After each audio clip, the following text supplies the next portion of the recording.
Clear हो जाएगा। ठीक है, so very good morning to all of you. Amok बेटा माइक म्यूट करो अपना।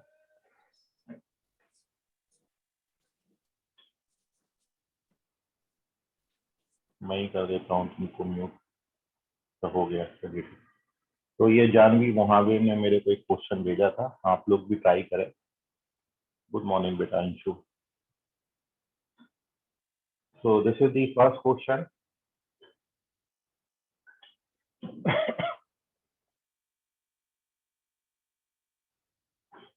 जीपी का क्वेश्चन है, sum supposition of terms of GP. तो जानवी क्वेश्चन तुम पे इसलिए नहीं बना क्योंकि supposition of terms of GP अभी आपको सिखाया नहीं है, लेकिन फिर भी मैं क्वेश्चन का सॉल्यूशन आपको बता देता हूँ। क्योंकि जीपी में वैसे ही टर्म सपोज करने हैं जैसे आपको एपी में मैंने सिखाया था। जीपी एपी बहुत ज्यादा डिफरेंट नहीं है, ये कल भी आप सीख रहे थे, आज भी मैं आपको यही सिखाऊंगा और आगे भी मैं आपको यही बताऊंगा। बहुत ज्यादा डिफरेंस कुछ नहीं है। तो ये हमेशा याद रखना कि कैलकुलेशन थोड़ा इजी करने के लिए, if you have to suppose 3 terms in GP, यदि आपको जीपी में 3 टर्म सपोज करने हैं, जीपी में कोई 3 टर्म्स लेने हैं बेटा, तो आप हमेशा ऐसे 3 टर्म लेना, ए अपॉन आर, ए और A R. If you have to suppose 3 terms in GP, then इस तरीके से लेंगे। जैसे एपी में आपको क्या बताते थे, ए माइनस डी, ए और ए प्लस डी। यहाँ पर ए माइनस डी की जगह क्या हो गया, ए अपॉन आर। ए की जगह तो ए ही बैठा है और ए प्लस डी की जगह ए इंटू आर। ठीक है, तो ये 3 टर्म यदि सपोज करने हैं जीपी में, तो हम 3 टर्म जीपी के ऐसे लेंगे।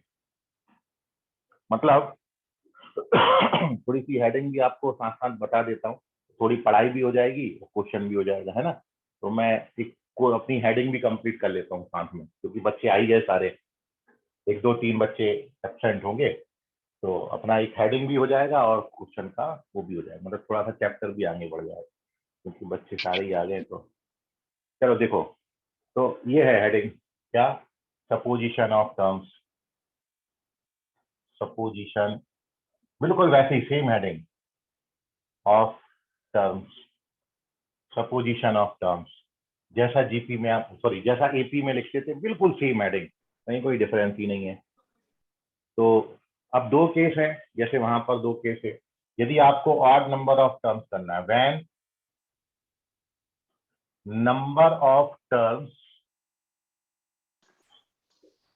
When number of terms be odd. Mike mute करो बेटा, किसका ऑन हुआ। When number of terms be odd, यदि हमको, वंशिका बेटा माइक, हाँ, यदि हमको odd number of term suppose करने हैं, ऑड का मतलब जैसे 3 करने हैं, तो 3 के लिए बेटा अभी आपको लिखा के लिए कौन कौन से 3 टर्म लेंगे, ए अपॉन आर, ए और ए आर। यदि हमको 5 टर्म्स करने हैं, तो अपन क्या करेंगे बेटा, एक आर से यहाँ पर डिवाइड कर देंगे, मतलब ए अपॉन आर स्क्वायर। बीच में ये वाले 3 तो रहेंगे ही रहेंगे, जैसा एपी में होता था बेटा, बिल्कुल वैसे, मतलब ये 3 तो रखने ही है, ये 3 तो रखेंगे ही, और इसमें आर से मल्टीप्लाई करेंगे, आर से डिवाइड करेंगे, तो 5 हो गया। ऐसे ही 5 से 7 बनाना होगा, तो एक आर और मल्टीप्लाई, एक आर और डिवाइड। ठीक है, तो एक्सेट्रा करके अपन छोड़ देते हैं, क्योंकि 5 से ज्यादा कैलकुलेशन आपको नहीं पूछी जाएगी, बहुत लेंदी हो जाती है। तो जब नंबर ऑफ टर्म्स आपको ऑड सपोज करने होंगे, तो हम ऐसे सपोज करेंगे। और दूसरा केस, जब नंबर ऑफ टर्म्स आपको इवन लेने हो, when number of terms be even, यदि हमको even number of terms suppose करना है, when we have to suppose even number of terms, तो इवन नंबर ऑफ टर्म्स के केस में जब आपको 2 टर्म सपोज करना है, तो 2 टर्म आप क्या लोगे बेटा, ए अपॉन आर और ए आर। एपी में, एपी के टर्म्स का सपोजिशन आप सामने रखो। एपी में आपने लिखा है ए माइनस डी और ए प्लस डी, यहाँ पर ए अपॉन आर और ए आर। 2 को 4 बनाना है, 2 से 4 बनाना है, तो आप देखो यहाँ पर कॉमन रेशियो आर स्क्वायर का कॉमन रेशियो है, क्योंकि सेकंड टर्म को फर्स्ट टर्म से डिवाइड करोगे तो आर स्क्वायर आएगा, इसलिए 2 से 4 बनाने के लिए आर स्क्वायर से डिवाइड करेंगे और आर स्क्वायर से मल्टीप्लाई करेंगे। तो ये 2 से 4 हो गए, बीच वाले 2 तो एज सच रहेंगे ही, बस इसमें आर से मल्टीप्लाई करेंगे आर स्क्वायर से और आर स्क्वायर से डिवाइड करेंगे। 4 से यदि 6 बनाने हैं, ठीक है, तो क्या करोगे, तो बहुत ज्यादा लेंथी हो जाता है इसलिए मैं लिख नहीं रहा हूँ, ओरली बता देता हूँ कि 4 से 6 बनाने हैं, तब एक आर स्क्वायर से और मल्टीप्लाई कर देना, मतलब यहाँ आर पावर 5 हो जाएगा और यहाँ पर ए अपॉन आर पावर 5 हो जाएगा, ठीक है ना। तो वो बहुत ज्यादा लंबा हो जाता है क्वेश्चन, तो इतना क्वेश्चन आपको पूछेंगे नहीं कि 6 टर्म्स जीपी में फाइंड करो, ज्यादा से ज्यादा 4 टर्म आएंगे या 3 टर्म्स आएंगे, इसी का क्वेश्चन आता है। तो ये है सपोजिशन, मतलब जो ऑब्जर्वेशन आपकी यदि है, मैं यदि यहाँ पर आपका ऑब्जर्वेशन लिखूं, ये देखिए, तो इसको देख के जो आप ऑब्जर्व कर पा रहे हो बेटा, वो ये है ऑब्जर्वेशन क्या है आपकी, ऑब्जर्वेशन। तो ऑब्जर्वेशन आपने ये ऑब्जर्व किया कि जब नंबर ऑफ टर्म्स आपके ऑड हैं, मतलब पहला केस क्या, when number of terms be odd, यदि आपको odd number of term suppose करने हैं, तो there is only one middle term, only one middle term A, and common ratio is R। मतलब odd number of term suppose करने हैं तो एक ही मिडिल टर्म होता है और कॉमन रेशियो कितने का होता है, आर का कॉमन रेशियो होता है। तो बीच में ए लिख दिया, तो यदि एक टर्म सपोज करना है तो हम ए लेंगे, 3 करना है तो आर से डिवाइड, आर से मल्टीप्लाई करेंगे तो 3 हो जाएंगे, 3 को 5 करना है तो एक आर से और मल्टीप्लाई, एक आर से और डिवाइड। तो ये है। और दूसरी बात क्या है, ये तो नंबर ऑफ टर्म जब ऑड होंगे तो ऐसा होगा पहला case, when number of terms be even, when number of terms be even, जब आपको even number of term suppose करने हैं तो देयर आर 2 मिडिल टर्म्स। तो आप देखोगे जब नंबर ऑफ टर्म्स आपने इवन लिखे हैं तो 2 मिडिल टर्म है ना, यहाँ पर भी कितने मिडिल टर्म थे, 2, और यहाँ भी कितने मिडिल टर्म है, 2। जब 6 टर्म लिखोगे तब भी मिडिल टर्म कितने आएंगे, 2। तो 2 मिडिल टर्म्स आते हैं यहाँ पर, जब even number of term suppose करने तो 2 मिडिल टर्म्स आते हैं। एंड और बिल्कुल ऐसे ही आपने ऑब्जर्वेशन एपी में भी लिखा है, आप जाके देखिएगा। एंड कॉमन रेशियो जो है वो कितने का होता है, वो आर स्क्वायर का कॉमन रेशियो होता है ना, आर स्क्वायर का कॉमन रेशियो था ना, क्योंकि आपने अगला अगला टर्म बनाने के लिए आर स्क्वायर से मल्टीप्लाई और पिछला टर्म बनाने के लिए आर स्क्वायर से डिवाइड किया था। तो ऑड यदि होगे नंबर ऑफ टर्म्स तो एक मिडिल टर्म होता है, कॉमन रेशियो आर का होता है। इवन मिडिल टर्म्स हैं तो 2 मिडिल टर्म होते हैं और कॉमन रेशियो आर स्क्वायर का होता है। Take the screenshot of this page. अब जानवी का एक क्वेश्चन होमवर्क का ले लेते हैं हम, होमवर्क मतलब उसका डाउट था, ये अपनी एक हेडिंग भी डिस्कस हो गई और अपन डाउट के क्वेश्चन भी डिस्कस कर ले रहे हैं। तो first you take the screenshot, कोई डाउट बेटा आपको है तो पूछ लीजिए।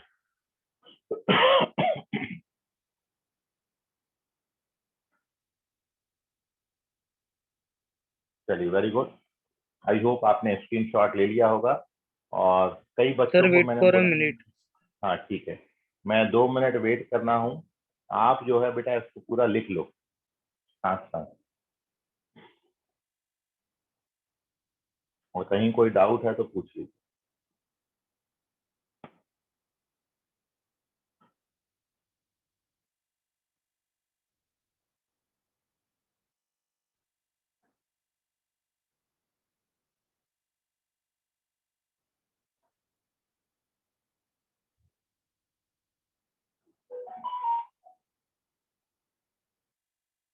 और इसका प्रॉपर स्क्रीनशॉट लेके बेटा ग्रुप में भी शेयर कर दो, ग्रुप ग्रुप में भी डला रहता है 1-2 दिन, तो बच्चों को हेल्प हो जाती है। तो जो बढ़िया सा एकदम मस्त स्क्रीनशॉट ले पाए वो बच्चा स्क्रीनशॉट लेके इसको ग्रुप में सर शेयर कर दें। ओके बेटा।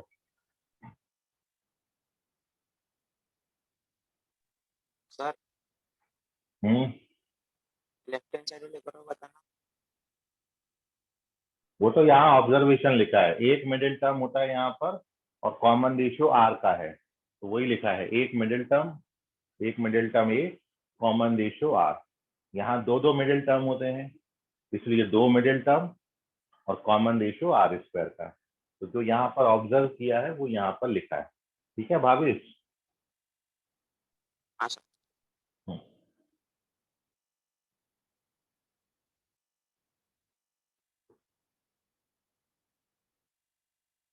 चलें, आई होप आपने नोट कर लिया होगा एटलीस्ट ये वाला। तो कोई मैं यहाँ पर क्वेश्चन लिख दे रहा हूँ, तब तक आप ये वाला नोट करिए।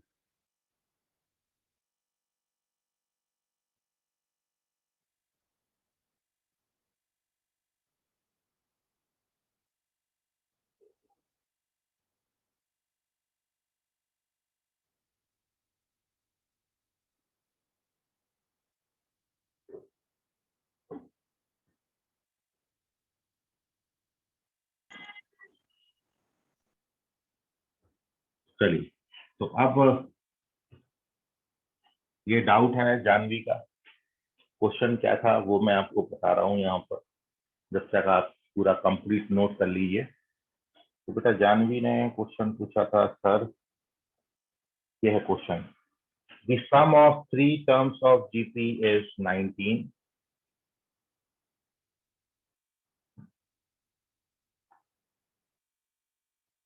The sum of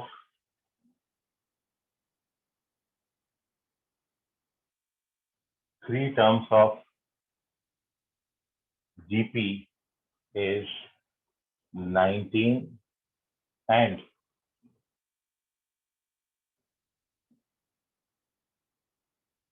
their product is 216।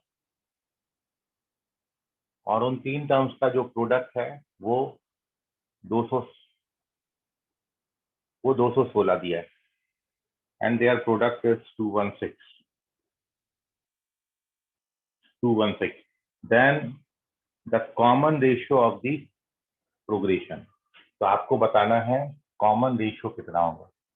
Then common ratio of progression,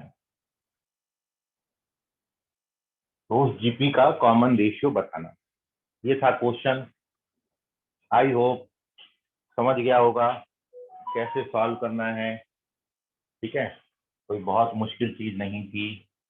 आपको बताया है कितने टर्म सपोज करने हैं बेटा, we have to suppose 3 terms. तो अभी बताया 3 टर्म्स के लिए थ्योरी। ये लाइन सीधा नहीं आता है।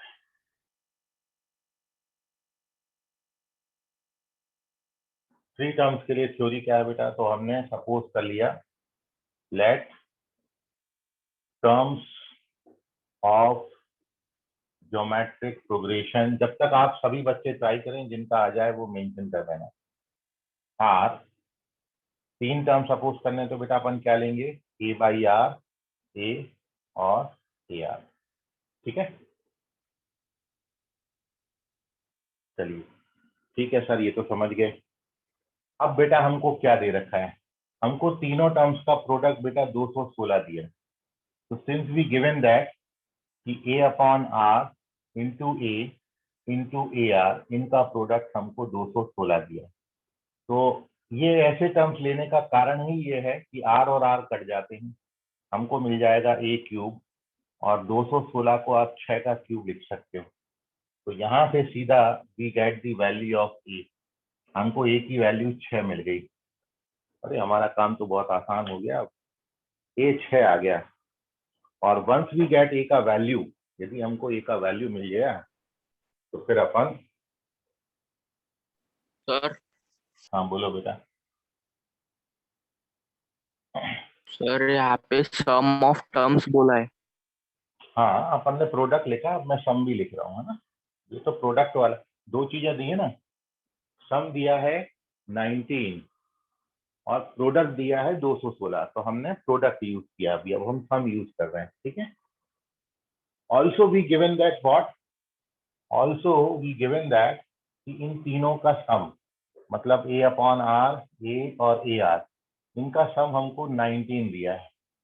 अब बेटा इसमें हमको ए का वैल्यू पता है, ए का वैल्यू कितना निकाल लिया अभी अपन ने, 6 निकाल लिया, तो मैं ए की वैल्यू 6 डाल देता हूँ, ठीक है। ये 6 को यहाँ पर ट्रांसफर कर देते हैं, तो 13 हो जाएगा। अब आर से मल्टीप्लाई कर देते हैं, ये हो गया। तो अब आप देखोगे क्वाड्रेटिक इक्वेशन बन गया, और अब आप इसके फैक्टर्स निकाल लेना, 9r और 4r, ये तो 10th क्लास में करते थे, वही क्वाड्रेटिक इक्वेशन है। तो मैं 3r कॉमन ले लिया बेटा, 2 कॉमन ले लिया, तो आपके पास फैक्टर कितने आ गए सर? हमारे पास 2 फैक्टर आ गए, 2r माइनस 3 और 3r माइनस। तो यहाँ से r का कितना वैल्यू आएगा बेटा? तो सर यहाँ से r की 2 वैल्यूज आ जाएंगी, कौन कौन सी हैं? तो दिस एम्प्लाइज r का वैल्यू या तो 2/3 आएगा सर, या फिर 3/2 आएगा, ठीक है। जो ऑप्शन में दिया हो उसको टिक कर देना। तो ये अंशिका ने आंसर बताया था, very good Anshika, this is the correct answer. और ये एक्चुअल पूरा सॉल्यूशन भी मैंने कर दिया, नोट कर लीजिए, ठीक है। तो बाकी बच्चे ट्राई करते रहा करो, और आंसर जैसे ही जिस स्टेज पे आपका आंसर आ जाएगा उस स्टेज पे मेरे को सबमिट कर देना, ठीक है। सो this is the complete solution of this question, supposition of terms पर बेस्ड क्वेश्चन था, ठीक है। हमने तीनों को ऐसे टर्म्स लेने का कारण यह है कि आर आर कट के सीधा ए का वैल्यू मिल जाता है, और वंस वी गेट ए तो वो यहाँ पर डाल के हमको आर की वैल्यू मिल जाएगी। तो टेक दी स्क्रीनशॉट या नोट कर लीजिए बेटा इसको, और कोई डाउट है इसमें तो पूछ लीजिए। Again I give you 2 minutes, इसको नोट कर लो प्रॉपर, और पैरेलली नोट, हाँ पैरेलली नोट करते जाओ बेटा, क्योंकि क्या होता है कि आपका समय बचेगा, और उस समय को आप अपनी एडिशनल क्वेश्चन सॉल्व करने के लिए यूज कर सकते हैं। सर बोलो एक्सक्यूज मी बेटा, सर, सर वो बोलो बेटा। फोर्थ स्टेप से नहीं समझा, आर स्क्वायर कैसे आया? ये हाँ हाँ बेटा, यहाँ पर इस पूरे इक्वेशन को मैंने r से मल्टीप्लाई किया है, पूरे इक्वेशन को r से मल्टीप्लाई किया। जब यहाँ r से मल्टीप्लाई करोगे तो r से मल्टीप्लाई करेंगे तो r r कट जाएगा, तो केवल क्या बचेगा बेटा? यहाँ पर 6 बचेगा, ठीक है। यहाँ r से मल्टीप्लाई करेंगे तो 6r स्क्वायर, और यहाँ r से मल्टीप्लाई करेंगे तो 13r। समझ में आया बेटा? समझा? Yes sir. चलिए, और उसके बाद तो क्वाड्रेटिक बना के ऐसे पूछ लिया करो जो भी डाउट आए। चलते हैं नेक्स्ट क्वेश्चन की तरफ, जब तक आप ये नोट करें मैं इस पर क्वेश्चन चेंज कर दे रहा हूँ।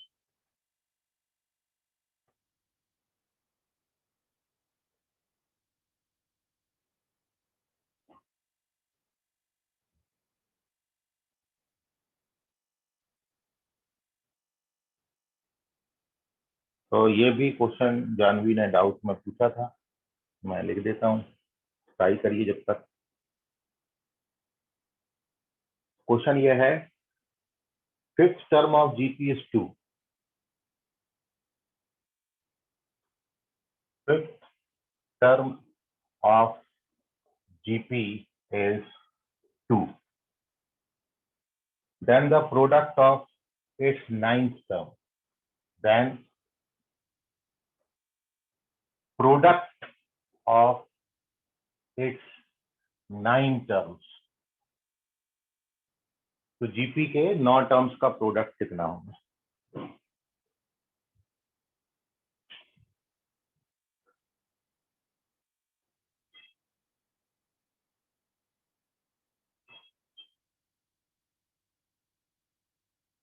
फिफ्थ टर्म आपको 2 दिया है और प्रोडक्ट ऑफ 9 टर्म्स पूछा है,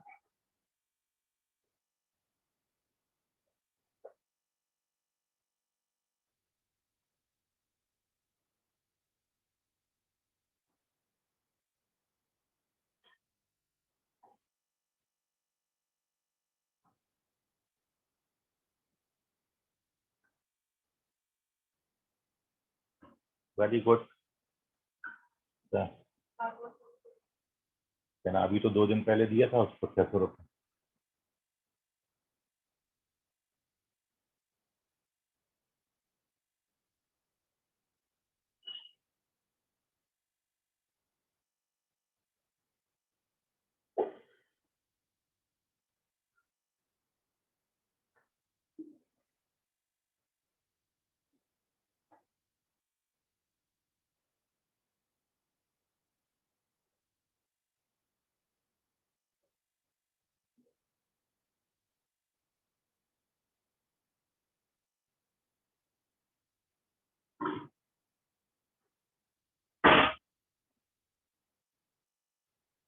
तो आदित्य धेंगरे करेक्ट है, यश शायरे करेक्ट है। Very good both of you.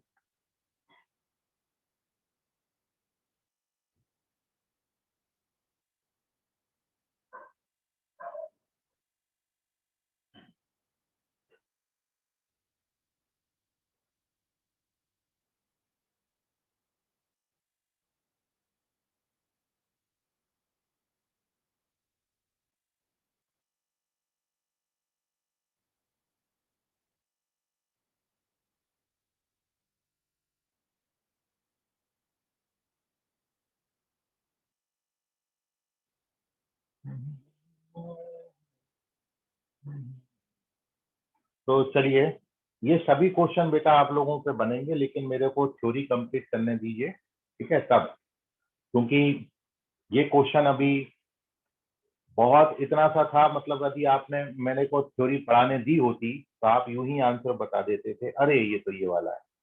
इतना सा था उस question. Akshat Sahu sir the answer is, नहीं बेटा, अक्षत चेक करो, 4 आंसर नहीं आता इसका। और अनुषा तिवारी करेक्ट है, वेरी गुड बेटा अनुषा। अनुषा का आंसर करेक्ट है,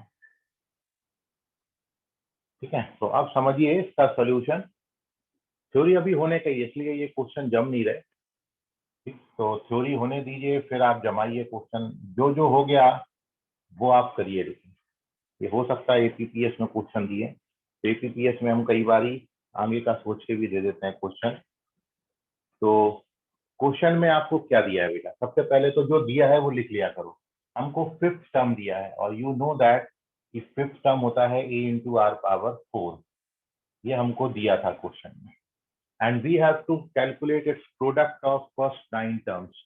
तो पहले 9 टर्म्स का प्रोडक्ट हमको चाहिए, मतलब a, फिर इंटू ए आर, फिर इंटू ए आर स्क्वायर, फिर इंटू ए आर क्यूब, फिर A R power 4, A R power 5, A R power 6, A R power 7 और ए आर पावर 8। यही हुआ पहले 9 terms.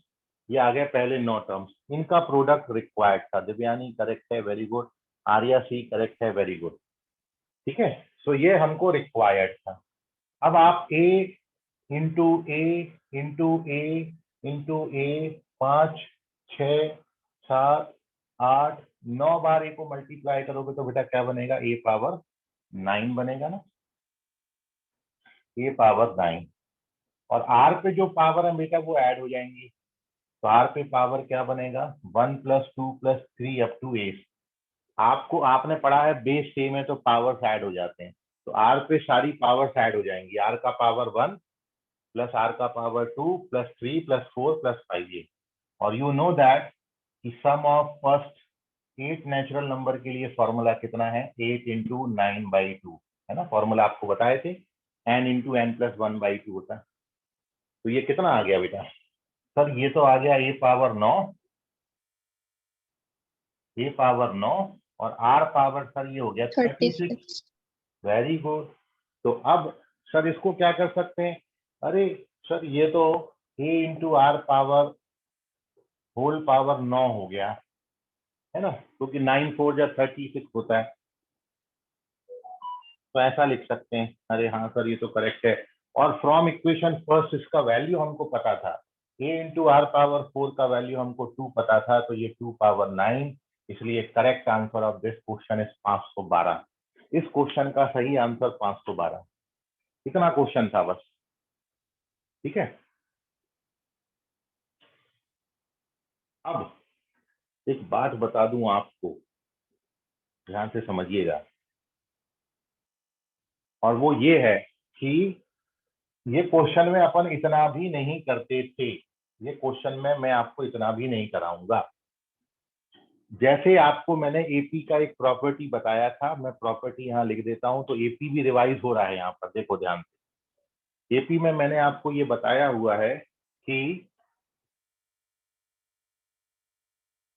In finite arithmetic progression containing odd number of terms, आप देखो property आपने लिखा होगा ये, containing odd number of terms, ये प्रॉपर्टी आपको मैंने लिखा है। sum of all terms it is equals to middle term into number of terms। बहुत इंपॉर्टेंट और शॉर्टकट प्रॉपर्टी थी ये, बहुत जल्दी रिजल्ट दे देता है। लेकिन आपको बताया था ये प्रॉपर्टी वैलिड तभी है जब नंबर ऑफ टर्म्स कैसे होंगे, ऑड। तो फिर किसी बच्चे ने पूछा था sir number of terms even हो, तो फिर मैंने उसको बोला था कि बेटा इवन के लिए वैलिड नहीं, ऑड के लिए वैलिड। ठीक है, तो शायद आपको ध्यान में आया। ये एपी में पढ़ते थे अपन। यदि किसी एपी में ऑड नंबर ऑफ टर्म्स हैं तो उसके सारे टर्म्स का जो सम है, सम ऑफ ऑल टर्म्स, वो क्या होता है, middle term into number of terms. अब आप मेरे को ये बताओ बेटा, यदि मैं यहाँ पर 9 टर्म्स का प्रोडक्ट आपसे पूछा हूं तो 9 टर्म्स में मिडिल टर्म कौन सा आता है? सर फिफ्थ टर्म ही तो मिडिल टर्म आता है ना। यदि 9 टर्म्स लिखे हैं, 9 बच्चे लाइन से खड़े हैं, तो बीच वाला टर्म कौन सा होगा? बीच वाला टर्म फिफ्थ टर्म ही होगा। तो हमको मिडिल टर्म दिया था यहाँ पर, 9 टर्म्स का फिफ्थ टर्म दिया है, 9 टर्म्स का प्रोडक्ट पूछा है। जिन 9 टर्म्स का प्रोडक्ट पूछा उसमें फिफ्थ टर्म मिडिल टर्म है। बिल्कुल सेम प्रॉपर्टी सर जीपी में होगी तो कैसी दिखेगी? तो जीपी में बिल्कुल सेम रिजल्ट बेटा ऐसे दिखता है। जीपी में क्या लिखेंगे? Infinite GP. एपी की जगह पर क्या हो गया? GP. Containing odd number of terms, sum की जगह बेटा क्या हो जाएगा? प्रोडक्ट। सम की जगह पर क्या हो जाएगा? Product. Product of all terms क्या होता है? Middle term into number of terms की जगह मिडिल टर्म का पावर नंबर ऑफ टर्म्स। वही प्रॉपर्टी जीपी में ऐसे दिखती है। और सर यदि हमको ये पता होता था तो ये तो आंसर आ ही गया था सर, क्योंकि प्रोडक्ट ऑफ, सो देयरफॉर इस क्वेश्चन का ये शॉर्टकट आंसर क्या हो गया बेटा? इस क्वेश्चन का शॉर्टकट आंसर हो गया, मतलब इस क्वेश्चन की सेकंड मेथड ये हो गई कि product of 9 terms, product of 9 terms जो आपसे पूछा है, प्रोडक्ट ऑफ 9 टर्म्स जो आपसे पूछा है, वो क्या हो जाएगा बेटा? वो हो जाएगा मिडिल टर्म। तो 9 टर्म्स में मिडिल टर्म कौन सा आता है? फिफ्थ टर्म आता है। फिफ्थ टर्म का पावर नंबर ऑफ टर्म्स। और फिफ्थ टर्म आपको कितनी दी थी बेटा? 2 दी थी। तो ये आ गया 2 पावर 9 और सीधा 512। तो आप इतना और इतना करने से बच जाओगे, इतनी सी एक रिजल्ट पे ये आंसर आता है 512। ठीक है, तो अभी पढ़ने का था ये आपको, फिर भी मैंने बता दिया, नोट कर लीजिए। हाँ बोलो, बोलो बेटा। सर आपने जो अभी समझाया वो एक बार रिपीट करो ना सर, जीपी का। देखिए ये प्रॉपर्टी है बेटा, यदि फाइनाइट जीपी है, ऑड नंबर ऑफ टर्म्स है, तो सारे ऑड नंबर्स का जो प्रोडक्ट, जितने भी ऑड टर्म्स हो उनका प्रोडक्ट होता है मिडिल टर्म का पावर नंबर ऑफ टर्म्स। तो मेरे को इस क्वेश्चन में 9 टर्म्स का प्रोडक्ट पूछा है। तो यदि आप 9 टर्म्स में फिफ्थ टर्म देखें तो फिफ्थ टर्म क्या होता है? मिडिल टर्म होता है। तो ये 9 टर्म्स का प्रोडक्ट क्या आएगा? फिफ्थ टर्म का पावर, मतलब मिडिल टर्म का पावर नंबर ऑफ टर्म्स। तो फिफ्थ टर्म का पावर नंबर ऑफ टर्म्स, तो फिफ्थ टर्म है 2, नंबर ऑफ टर्म्स है 9, 2 पावर 9 हो जाएगा 512। समझ गया बेटा अभी? Okay sir, yes sir. Okay sir, property पढ़ा ही दो, अभी बता देंगे बेटा, ये तो बच्चे सब बताऊंगा मैं, आप घबराओ नहीं। इसको स्क्रीनशॉट ले लो।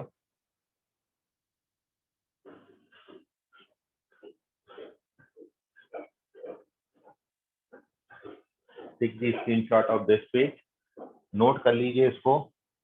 कोई डाउट है तो पूछ लीजिए।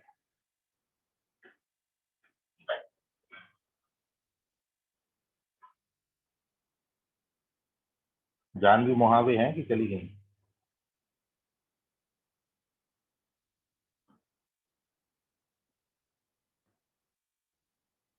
हेलो, जानवी है कि नहीं है?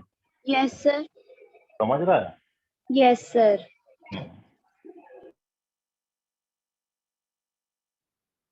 चलिए, जानवी ने एक और क्वेश्चन पूछा था। ये जो अपन ने थ्योरी पढ़ा है उसी पर बेस्ड है, वो अपन सब बना सकते हैं। ठीक है, तो मैं क्वेश्चन लिख रहा हूँ, जब तक आप नोट करिए सभी को प्रॉपरली। साथ साथ नोट करके जाओ बेटा, बहुत ज्यादा समय नहीं लगता है, लेकिन आप इसी चीज के लिए अलग से टाइम दोगे तो वो गलत बात है, क्योंकि एक के लिए डबल डबल मेहनत करना गलत है। इसलिए मैं आपको समय दे रहा हूँ, आप नोट करते जाओ, मैं जब तक क्वेश्चन चेंज कर देता हूँ। सोल्यूशन पूरा लिखा है, मैं केवल क्वेश्चन चेंज किया हूँ। तो क्वेश्चन ये है बेटा, if every term of GP with positive terms, if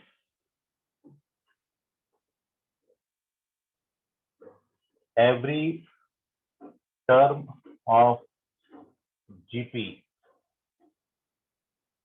with positive terms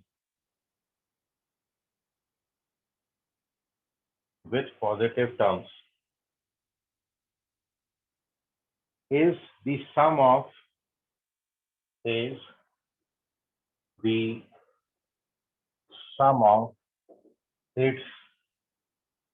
two previous terms.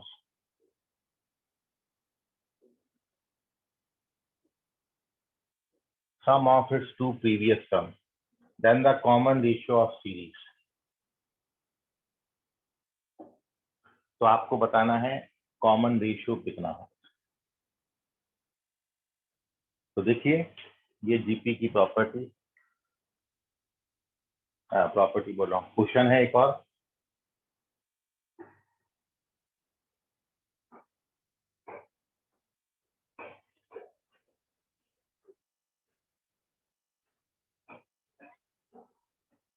Question ये है, if every term of GP, जिसमें सारे टर्म्स पॉजिटिव हमको दिए हैं, ऐसी जीपी है, with positive terms is the sum of its two previous term. इसी जीपी का हर टर्म उसके दो प्रीवियस टर्म्स के सम के बराबर है। तो आपको बताना है कि कॉमन रेशियो क्या होगा जीपी का।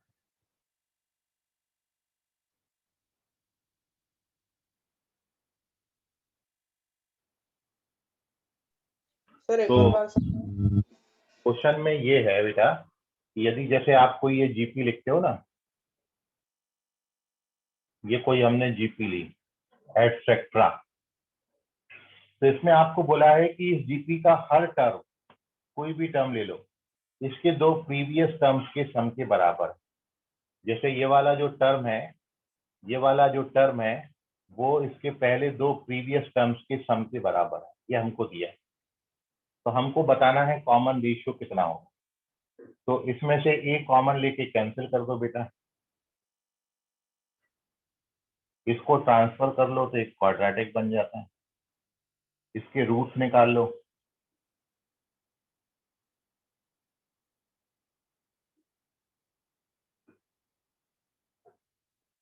तो करेक्ट आंसर इस क्वेश्चन का क्या है, √5 + 1/2। तो सर आपने माइनस साइन क्यों नहीं लिया? क्योंकि बेटा फिर कॉमन रेशियो नेगेटिव हो जाएगा, है ना, और हमको पॉजिटिव टर्म्स बनाने, इसलिए हम प्लस साइन लेंगे यहाँ पर। तो this is the answer of this question. Note कर लीजिए, खत्म हो गया, इसका 5 का सवाल था ये। ठीक है, ये आप भी कर सकते थे। क्वेश्चन में दिया था हर टर्म दो प्रीवियस टर्म्स के सम के बराबर है, तो कॉमन रेशियो बताना है। तो ए काट दिया, आर में क्वाड्रेटिक बना, उसको फॉर्मूला मेथड से सॉल्व किया, तो कॉमन रेशियो आ गया। नोट, ये खत्म हो गया question. Question with solution note कर लो, और कोई डाउट हो बेटा इसमें तो पूछ।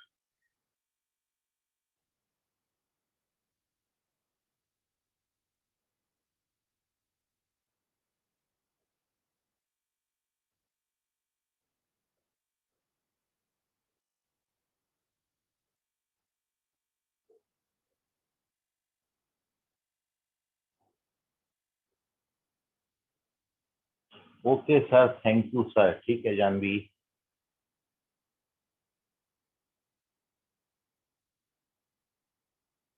तो ये जानवी के डाउट थे 3 क्वेश्चन में।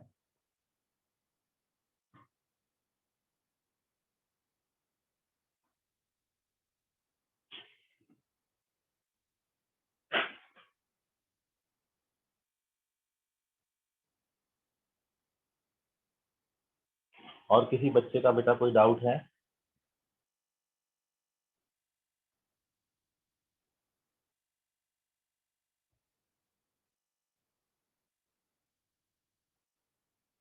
देखिए, सभी बच्चों से एक्सपेक्टेड ये है कि वो बेटा अपनी फॉर्मूला का कॉपी बनाएंगे, असाइनमेंट का कॉपी बनाएंगे और class work copy, 3 copy maintain करेंगे। मानकापुर में बहुत सारे बच्चे ऐसे हैं जिन्होंने प्रॉपर ये कॉपी मेंटेन नहीं की है। इंदौरा ब्रांच में भी काफी बच्चे मिले जिनकी कॉपी एकदम प्रॉपर नहीं है। तो मैं आपको बता दूं बेटा, मैं बार बार बच्चों को यही बोलता हूं, कोई भी बच्चा जो आज की डेट में एनआईटी में या आईआईटी में है, आप उसका काम देखोगे तो उसने अपने समय में पढ़ाई बड़ा सिंसियरली किया था, है ना। कॉपी प्रॉपर मेंटेन करी हुई थी। मतलब this is the first step, this is the necessary बात कि आपको यदि आईआईटी में जाना है तो आपको अपने कॉपी प्रॉपर करनी पड़ेंगी। ये बहुत जरूरी चीज है, सफिशिएंट नहीं है बेटा। इससे आईआईटी में हो जाएगा मैं ये नहीं बोल रहा, लेकिन यदि आपको किसी अच्छे कॉलेज में एडमिशन चाहिए तो ये बहुत जरूरी है कि आपका काम प्रॉपर होना चाहिए। ठीक है, हर असाइनमेंट का सॉल्यूशन आपकी कॉपी में होना चाहिए। थोड़ा सा समय लगता है इन चीजों को मेंटेन करने में जो अपन कम निकाल रहे हैं, लेकिन बेटा पढ़ाई के लिए समय निकालना पड़ेगा, क्योंकि अभी आप अपने आप को घिस लोगे तो जिंदगी भर अपने आप को नहीं घिसना पड़ेगा। ठीक है, या अभी मौज मस्ती कर लीजिए फिर लाइफ टाइम स्ट्रगल करिए, या अभी स्ट्रगल कर लो लाइफ टाइम मौज मस्ती करो। आपके ऊपर डिपेंड करता है, क्योंकि हर किसी की एक्सपेक्टेशन होती है कि अच्छी सोसाइटी मिले, सोसाइटी में अपना रहन सहन अच्छा हो, और अच्छी सोसाइटी में पहुंचने के लिए अपन को अच्छी जगह से पढ़ाई करना पड़ेगी। ठीक है, तो ये एक्सपेक्टेड है कि आप सभी बच्चे कॉपी प्रॉपर मेंटेन करेंगे। आपकी कॉपी बड़ी अच्छी बनेगी, इससे हमको कोई फायदा नहीं है, हमको कोई अवार्ड रिवॉर्ड मिल जाएगा ऐसा मत समझिएगा। ये आपकी अच्छाई के लिए हम बोल रहे हैं, और ये हमको भी पता है कि मैं 100 बच्चों को यदि ये चीज बोल रहा हूँ तो 100 में से मुश्किल से 20 या 30 बच्चों के कान पे जूं रेंगेगी। मतलब 20 या 30 बच्चे मेरी बात को समझेंगे, और वही 20 और 30 बच्चों का रिजल्ट आने का चांसेस सबसे ज्यादा होता है। ठीक है, बाकी आप समझदार हो, और समझदार को इशारा काफी है, और मैंने इशारा कर दिया है। और कोई डाउट है किसी बच्चे को तो पूछो, लवकरात लवकर सांगा। LPS fifth question. कौन सा? LPS का fifth question. अबे इतना एपीपीएस दिया है मेरे को, क्वेश्चन रटा हुआ थोड़ी है। हाँ सर मैं बोलता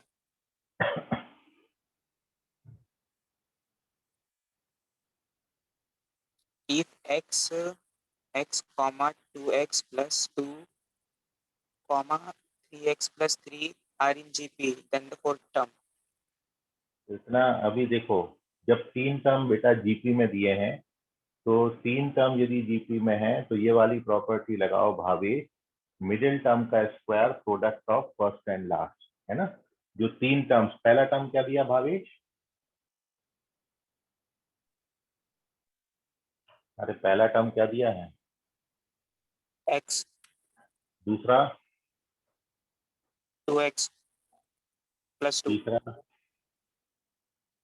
तीसरा? 3x plus 3. हाँ सर समझ गया सर.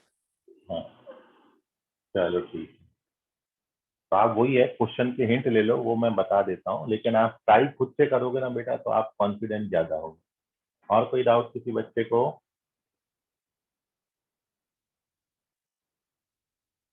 Any body? है कोई बॉडी यहाँ पर? Nobody? सारा डेड बॉडी है। Sir wait for a minute. अरे काई के लिए वेट करना है भाई, मैं कहीं नहीं जा रहा।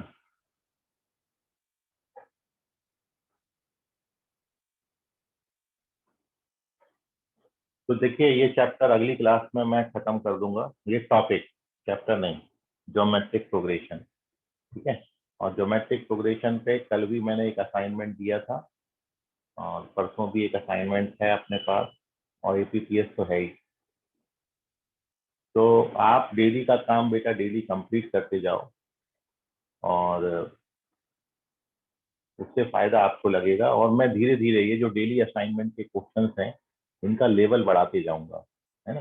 तो अभी हम बहुत बेसिक लेवल, जो करंट चैप्टर चल रहा है, करंट टॉपिक चल रहा है, कोशिश मेरी यही रहती है कि करंट टॉपिक पे वो क्वेश्चंस आपके बने, ठीक है। 2-3 क्वेश्चन आगे पीछे के टॉपिक्स पे भी हो सकते हैं, तो बिल्कुल भी वरीड मत होइएगा, है ना। आज नहीं कल बन जाएंगे वो क्वेश्चन, तो इसलिए स्पेस छोड़ के रखिएगा।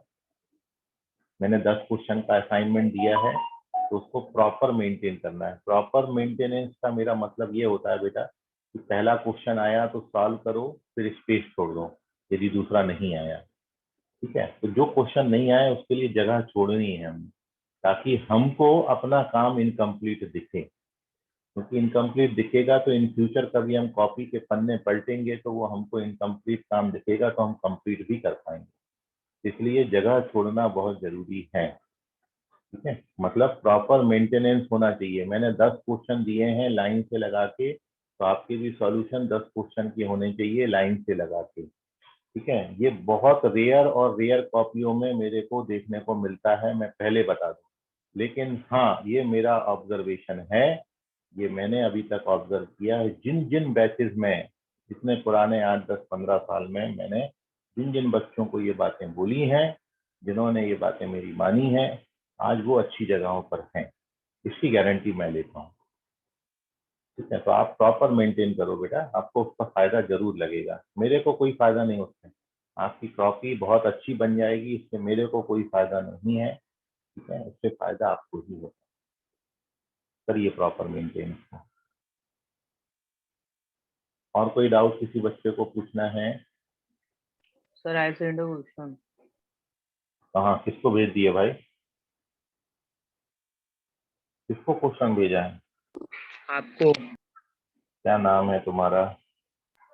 यश। यस सायरे हैं ये, पहले नाम नोट करने दो। अलग अलग नंबर से भेजता रहता है ये। तुम्हारा एक नंबर तो मेरे पास सेव है, ये कौन सा नंबर है? सर ये नंबर से आएगा अभी। चलो तो अब इनका क्वेश्चन देख लेते हैं। यस सायरे, माइक म्यूट कर लेगा यहाँ। A number is reciprocal of the other if the arithmetic mean of two number is 13/12 then the numbers are। देखो ये क्वेश्चन दिया है, मैं क्वेश्चन भी लिख देता हूँ प्रॉपर। सृष्टि जनबंधु सर, मैंने आपको n की वैल्यू कैसे आई वो पूछा था। ओके, मैं बता देता हूँ बेटा, देख लो यहाँ पर क्वेश्चन ये है, सभी बच्चे नोट कर लें क्वेश्चन। ये number is reciprocal of other, is reciprocal of other if arithmetic mean of two numbers, if arithmetic mean of two numbers be 13/12 then numbers are। तो आपको नंबर बताने, तो बेटा हमको ये दिया है कि एक नंबर दूसरे का रेसिप्रोकल है और उन नंबर्स का अरिथमेटिक मीन 13/12 है, तो आपको बताना है वो नंबर क्या होंगे, ठीक है। तो मैंने बेटा नंबर मान लिए सॉल्यूशन में, लेट नंबर्स आर एक्स और उसका रेसिप्रोकल 1/x, है ना। रेसिप्रोकल दिया ना एक। अब हम जानते हैं दो नंबर्स का अरिथमेटिक मीन निकालने का फॉर्मूला बेटा क्या होता है, दोनों को ऐड करके बाई 2, मीन जिसको बोलते हैं, एवरेज जिसको बोलते हैं, दोनों का सम बाई 2। और ये हमको कितना दिया बेटा, 13/12, ठीक है। तो ये 2 1 जा 2, 2 6 जा 12, और अब इसको आप हमको ये चीज, हाँ बोलो बेटा। सर क्वेश्चन में देन नंबर ऑफ के बाद क्या लिखा है? Numbers, then numbers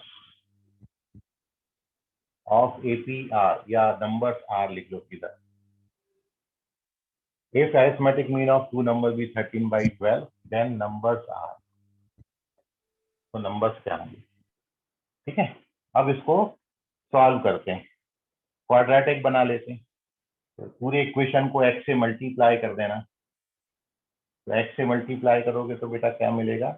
x² + 1 = 13/x। 6 से मल्टीप्लाई कर देना। 13x को यहाँ पर ट्रांसफर कर देना। तो 6x² - 13x + 6 = 0। इसके रूट्स निकाल लेना। तो 6x² - 9x - 4x + 6। पहले दो टर्म्स में बेटा 3x कॉमन आ जाएगा और दूसरे दो टर्म्स में -2 कॉमन आ जाएगा। तो इसके दो फैक्टर्स यहाँ पर मैं लिख देता हूँ। दो फैक्टर्स आते हैं, एक आता है 3x - 2 और एक आता है 2x - 3। तो x की दो वैल्यूज आती हैं, एक 2/3 और एक 3/2। ये आंसर है। ये है वो दो नंबर। इस तरीके से कैलकुलेशन है। ये अंशिका मौदेकर ने आंसर किया। ठीक है बेटा, करेक्ट है। Take the screenshot.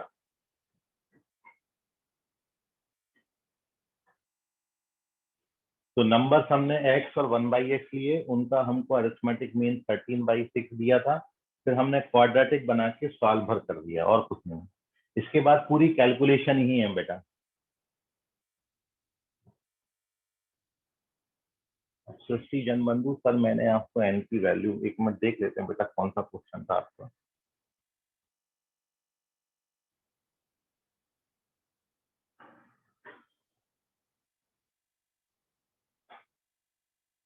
ओके, ये है।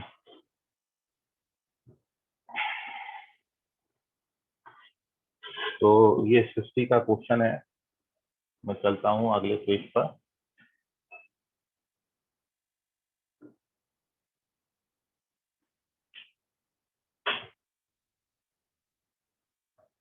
सर सेकेंड स्टेप को repeat. Second step Manashree second step बेटा ये है, 2 से हम इसको कैंसिल किया, 6 टाइम कैंसिल हो गया, तो इतना बचा। अब मैंने इसको पूरे इक्वेशन को x से मल्टीप्लाई की। तो इधर x से मल्टीप्लाई करोगे तो x², इधर x से मल्टीप्लाई करोगे तो 1, इधर x से मल्टीप्लाई करोगे तो 13x/6। फिर पूरे इक्वेशन को 6 से मल्टीप्लाई किया, तो ये 6x² + 6 + 13x। ये 13x को यहाँ ट्रांसफर किया तो ये क्वाड्रेटिक बनता है। ये क्वाड्रेटिक के रूट्स निकालेंगे तो आंसर आ जाएगा। ठीक है मनश्री, समझ गया? अभी समझ गया बेटा? हाँ ना लिख दो वहां पर। Yes sir. ओके।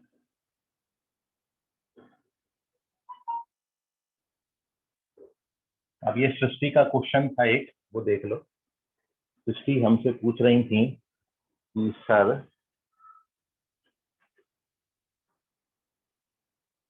सभी बच्चे ट्राई करना है ना। Fifth term of AP of n terms, if fifth term of, sorry, आपको फिफ्थ टर्म फाइंड करना है। ये है क्वेश्चन, मैं आपको इन शॉर्ट लिख देता हूँ। यदि किसी अरिथमेटिक प्रोग्रेशन का Sn n² - 2n है, तो आपको बताना है फिफ्थ टर्म क्या होगा। ये क्वेश्चन था। वो एपी का फिफ्थ टर्म क्या होगा जिसका Sn इतना दिया है। तो बेटा मैंने इसके लिए आपको डायरेक्ट फॉर्मूला बताया था।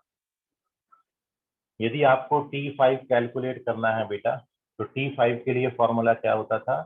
S5 - S4। अब S5 निकालोगे, मतलब n की जगह 5 लिखोगे और S4 लिखोगे तो ये बनेगा। अब इसको ओपन कर लीजिए। ये 25 - 10 15 हो गया, ये 16 - 8 8 हो गया, तो ये आंसर 7 हो गया। तो ये आंसर आ जाता है बेटा इस प्रोग्रेशन का फिफ्थ टर्म 7। दिव्यानी वरुड़कर ने मेरे पहले आंसर किया। Very good Divyani. सर मैं क्वेश्चन बोलूं? एक मिनट बेटा, एक मिनट। सृष्टि क्लियर है? और भी तुम्हारा कुछ है? दूसरा वाला भी बताना है क्या सृष्टि, कि हो जाएगा वो? सर हो जाएगा। हो जाएगा, चलो ठीक। Thank you sir. ओके बेटा। हाँ बोलो, अब कौन बच्चा बोल रहा था? The interior angle of a polygon are in A. If hmm, smallest angle be 120 degree and okay. common difference be 5, then the number of sides are. ठीक है। तो बेटा नंबर ऑफ साइड्स इस क्वेश्चन का दो आंसर आते हैं, 16 और 9। हम कंसीडर करेंगे 9 को, ठीक है? 16 एक्सेप्ट नहीं करेंगे, ठीक है Okay sir. निशिका? Yes मतलब sir. आ जाएगा क्या? मैं कर दूं इसको सॉल्व? Solve कर दो ना। सॉल्व तुम्हारा हो जाएगा कि मैं कर दूं? सर कर दो। कर दें? अच्छा, ठीक।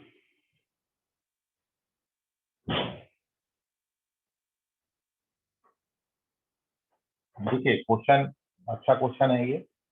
आपको यहाँ पर ये दिया है कि एक रेगुलर पॉलीगॉन है और वो रेगुलर पॉलीगॉन के एंगल्स जो हैं, इंटीरियर एंगल, वो एपी फॉर्म कर रहे हैं, ठीक है? एपी फॉर्म कर रहे हैं। तो सबसे छोटा एंगल 120 डिग्री दिया है, स्मॉलेस्ट एंगल, और कॉमन डिफरेंस 5 का है। तो आपको number of sides of regular polygon बताना है। तो हम मान लेते हैं, क्वेश्चन आई होप आप सभी ने सुन लिया होगा, उसको अपनी लैंग्वेज में लिख लेना। ये क्वेश्चन एक बार मैं बता देता हूँ। इफ एक चीज करते हैं बेटा, ग्रुप में शेयर कर देना नीचे का ये तुम्हारा क्वेश्चन, ठीक है? वहां से आप क्वेश्चन नोट कर लीजिएगा, मैं सॉल्यूशन बताता हूँ सीधा। देखो एन साइडेड रेगुलर पॉलीगॉन के सम ऑफ इंटीरियर एंगल कितने एंगल्स हैं? An angle. तो हम जानते हैं कि यदि एन टर्म्स एपी में है तो एपी के एन टर्म्स के सम का formula N by 2 times of A, और ए हमको दिया है 120 डिग्री फर्स्ट टर्म, तो 2a plus N minus 1 into D हमको दिया है बेटा 5, ठीक है? तो ये n by 2a plus N minus 1d, ये sum of N terms of AP दिया है, क्योंकि हमको इंटीरियर एंगल एपी में दिए थे। ऑल्सो यू नो दैट यदि regular polygon N sided regular polygon है तो एन साइडेड रेगुलर पॉलीगॉन के सम ऑफ इंटीरियर एंगल का जो फॉर्मूला होता है, ये भी मैंने आपको लिखा के दिया था, ये n माइनस 2 इंटू 180 डिग्री होता है ना? ये एन साइडेड रेगुलर पॉलीगॉन के सारे इंटीरियर एंगल का सम है। जैसे ट्राइंगल है तो ट्राइंगल में 3 साइड्स होती हैं, तो एन की जगह 3 डालोगे तो सारे एंगल का सम 180 आ जाएगा। क्वाड्रिलेटरल है, क्वाड्रिलेटरल में 4 साइड्स होती हैं, तो एन की जगह 4 डालोगे तो 4 माइनस 2 टाइम्स ऑफ 180 360 डिग्री हो जाएगा, है ना? तो ये हमारा फॉर्मूला है। बस आपको, ये तो अपन जानते थे सम ऑफ एन टर्म्स, बस ये आपको यूज करना था। इसके बाद पूरी कैलकुलेशन है, कहीं कुछ दिक्कत वाली बात नहीं है। देखो मैं पूरी कैलकुलेशन मारता हूँ अब यहाँ पर। जब when we open the bracket, तो देखिए क्या होता है, जब अपन ब्रैकेट ओपन करेंगे तो ये वाला जो 2 है, ये 2 को मैं यहाँ पर मल्टीप्लाई कर दे रहा हूँ 180 में, ठीक है? और अंदर ब्रैकेट ओपन किया हूँ, तो ये 120 2 जा 240 हो गया, प्लस 5n माइनस 5 हो गया, और ब्रैकेट में 360 इससे मल्टीप्लाई करेंगे तो 360n माइनस 720, आप ओपन करके देख लीजिएगा, ठीक है? अब मैं इसको भी ओपन करता हूँ बेटा, तो ये 240 माइनस 5 235 हो गया, तो this gives you 235n plus 5n square, it is equals to, right hand side में जाएंगे तो इट इज 360n माइनस 720, इस पूरे को यहाँ ट्रांसफर कर लेना, तो 5n स्क्वायर माइनस, ये सब्ट्रैक्ट करोगे इसमें तो 125 आता है, 125n, और प्लस का 720 इक्वल्स टू 0 आता है। और जब आप इसको 5 से डिवाइड कर दोगे तो ये 25n और 5 से डिवाइड करेंगे